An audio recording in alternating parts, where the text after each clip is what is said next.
All right, well, welcome. In this video, I'm going to show you an example of how you can set up a multi-camera recording and live streaming setup that you can run all by yourself. So this is something you don't need anybody operating anything while you're making your content, but you can still get a lot of flexible options by having multiple camera angles and possibly even multiple audio sources happening at the same time. Now, this is my actual podcasting room that I use to produce both an individual podcast where I am the only one speaking, but also a interview style podcast where I have myself and up to 2 guests. In order to do this, I actually have 3 cameras set up. I've got the one that you're looking at right now. Normally, I wouldn't actually be showing this part over here to you on the screen. That would be sort of hidden away out of the shot. But since this whole video is about this part over here, I figured you might want to see it. But I also have a wider center shot set up, as you can see, that's kind of designed to capture the whole space. And then finally over here, I have a third angle that is focused in on the guests. And what that means is, and all of these different camera angles are being captured at the same time along with the program feed, which is normally like the final mix. But I don't want to be mixing on my controller, my video controller, while we're recording. I just want to focus on creating and content and being a good presenter and host on my show. So instead, by recording each individual video track, I can do all of the mixing at the end. So let me show you how I put this together. There's 2 primary pieces of equipment that you need. First you need cameras, and I'm using PTZ cameras, and if you've seen anything else on my channel, you're not surprised by that because I'm kind of a PTZ guy. But I'm going ahead and doing that. That has a lot of advantages. The PTZ style cameras are really helpful when you are especially trying to be a solo operator because you can adjust them, obviously, with the controller if you have one of those, or if you don't want to invest in a controller, almost all of the PTZ cameras, hold on,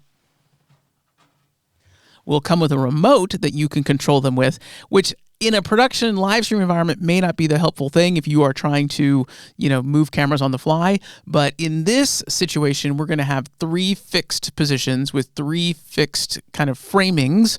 And in post, in editing, I'm going to edit between them, but we're not going to move any cameras during the recording. So the remote actually works fine and to adjust each individual camera to get it where you want it, but you want to adjust cameras while you're sitting in the place you are going to sit. Otherwise, you're getting up and getting down, getting up and getting down. So PTZ cameras, godsend for for this kind of environment where you want to be able to just hit record and then deal with everything else later. So along with that, the other kind of thing that you can have that's optional if you want to is a PTZ controller. I'm using this guy. This is a very, very inexpensive one that we have had for a number of years now.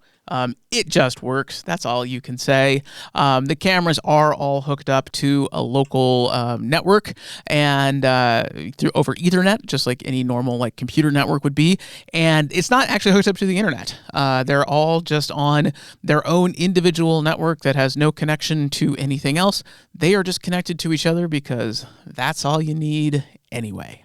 So the most important things, however, that really make this thing possible are 2 pieces of equipment. First is my video switcher down here, which is an ATM Mini Pro ISO. And it's the ISO is the thing that's really going to make this whole thing work because the ISO allows you to record all the different video feeds independently of each other. You can imagine that recording, one video file that is just kind of your final program feed is one thing. Recording all those other individual files is a whole other thing. So you pay a little bit more for the ISO because the box itself has to have a whole lot more, horsepower behind it, a lot more computational power in order to record all those things independently. This little setup works great. You plug a a USB-C based either like thumb drive or external hard drive up to it, and it will record to that. It does need to format it, so it will format it to meet its purposes. But it will record to that and create this nice little file structure that gives you your program feeds, all 4 of your independent video feeds, and then both of your audio feeds. It's important to note that those video feeds can also carry audio if you want, so you can actually have up to 6 different audio sources in this little setup that we have, but you don't. It doesn't really help me because I'm not using, none of my PTZ cameras have microphones on them, and they're so far away from me that I wouldn't want that audio quality anyway. But if one of your video sources that you're doing is, say, like a gaming console or a computer or something like that, it will capture that audio as well. As you can see, this is a kind of interview style setup, but you could use this exact same setup with like a workbench in front of you if you're doing demonstrations or, kind of teachings. You could have a very similar setup in a kitchen if you're doing like cooking, or whatever you're doing. The setup remains the same. It's just a matter of logistically, where are you standing and all of that. Primarily, the ATM Mini is sold as a live streaming solution, but the ISO's ability to record actually makes it a killer in this sort of environment where or the predominant thing is actually not broadcasting, but the predominant use case is recording for then editing later.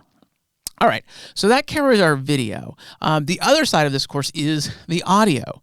Now, if it's just me, and I'm the only one doing it, then I could just have, my DJI, hooked up to the ATM Mini, and that would be sufficient. If you're really doing something like podcasting or, anything maybe music related or something, and you want a more robust audio solution, that's where this guy up here, the Rodecaster, comes in. This is an all-in-one podcasting solution. Now, this is actually the previous generation model. The new generation model is a little smaller, a little compact, but has the same features as this one that I am using. And this allows for up to 4 different XLR inputs, which is great because that's the standard for microphones. It also allows for a USB input and a Bluetooth input, as well as a phone input, which is basically like 3.5 millimeter in. So you have any number of input options for inputting audio into the unit itself. So that is super helpful. So in this case, we have 3 different microphones connected, and that's predominantly what we use. But if we say wanted to bring in a guest over Zoom, okay, so say we want to bring on a guest over Zoom. All right, well, I can take the video feed from my computer that's running Zoom, stick it into my ATM Mini as that 4th little input that I'm not using right now, and I can take the audio from the laptop and plug it in to my Rode, which is really handy because this box not only has multiple inputs, which is great, it actually has a variety of outputs, including up to 4 independent headphone outs. So that means that all of us can wear our headphones while we record. And when we do that, we're actually able to hear and monitor what is the Rodecaster is recording, and sometimes being able to hear the quality of your own voice while you're talking is helpful. It helps you stay conscious of how you're speaking, your tone and your tenor, and all of that. But we can have 4 different people hooked up to 4 different sets of headphones, each with their own individual headphone level. You can't adjust the mix per each headphone, but you can adjust the total level that each headphone has. So that is, again, a super cool feature that used to be a separate box. So it used to be you would have a mixing, like a mixing console or a sound mixer, and then separately you may have a headphone mixer. Well, this puts the sound mixer and the headphone mixer all into the same unit. They all just work together. That is fantastic. And then its final party trick is that you can actually load little MP3 files, audio files into the unit itself. So say sound effects, or if you've got some kind of general intro music that you use for any of the recordings that you were doing, or outro music that you're doing for any of the recordings you're using, or, whatever it is, commercials, whatever it is, you can have those audio files loaded up into the Rode, and then you can just assign them to one of the colored buttons, and then push that button, and then that audio file plays, and then you have an independent slider to adjust the audio level for that as well. So say you've got some intro music that you want to play at the beginning of whatever it is you're recording. You can hit the button for that intro music, bring it up, let it play for a little bit, and then slowly draw it down while you start talking over the top of it, kind of like magic. It's so neat. That used to be several different functions, and now you have it all in one.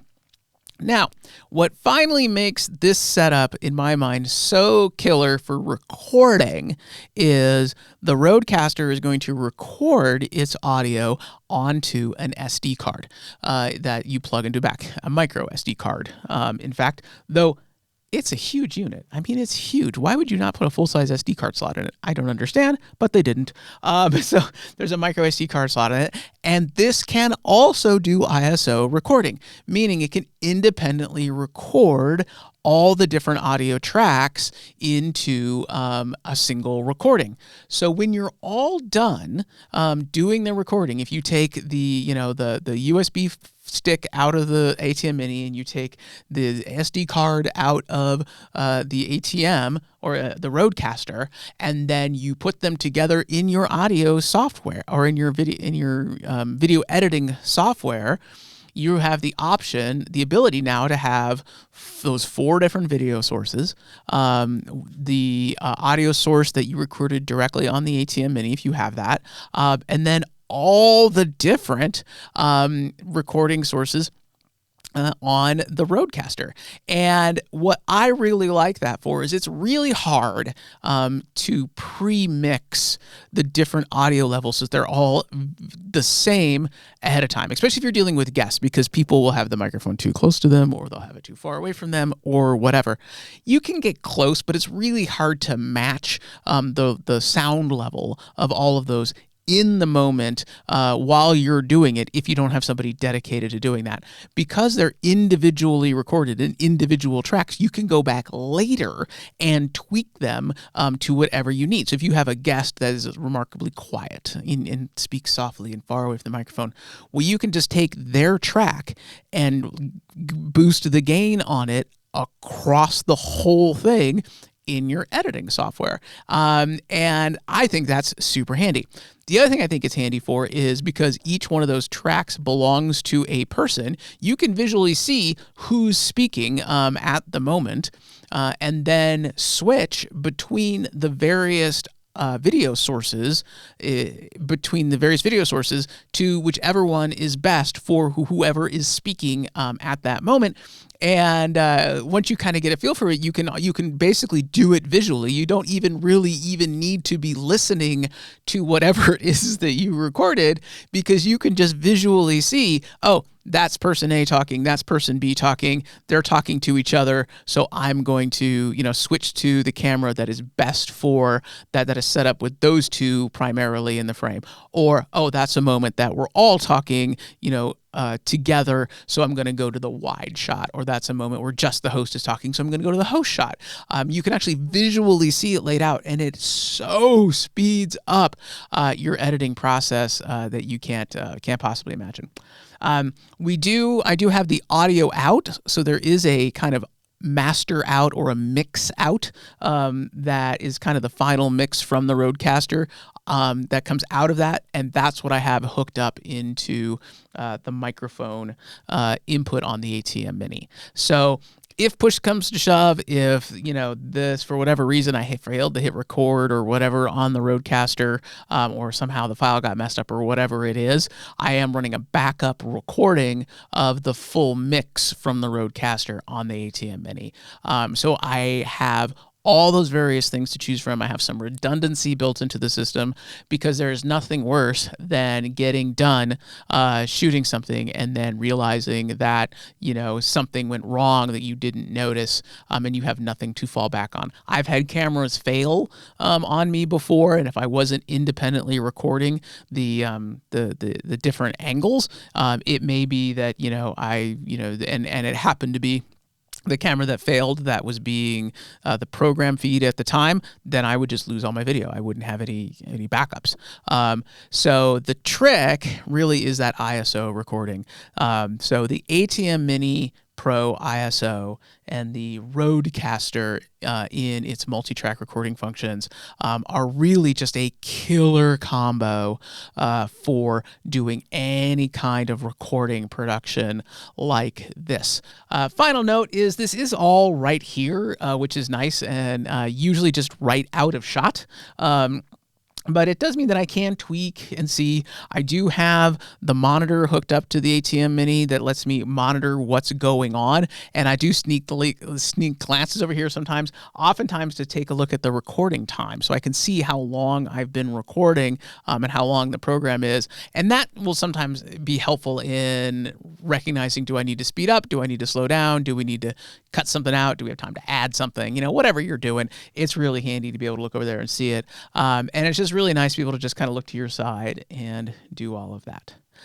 Final note, I guess, is you very well could have this exact same setup and have somebody sitting there monitoring levels and like mixing on the fly the video and all that if you want to, especially for live streaming. This would be a great setup for that as well.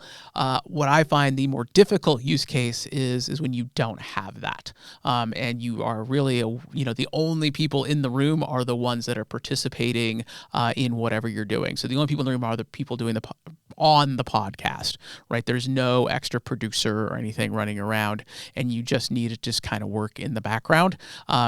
You need to be able to record all the various different components so that later in editing you can go and just edit it together how you would like. All right, well, I hope you found this useful. There are links down in the description to any and all the equipment that I've mentioned in it. Those links are the best way to support this channel. They really, really do help us, do the things that we do, and really appreciate you doing that. Like and subscribe, and until I see you again, have a great day.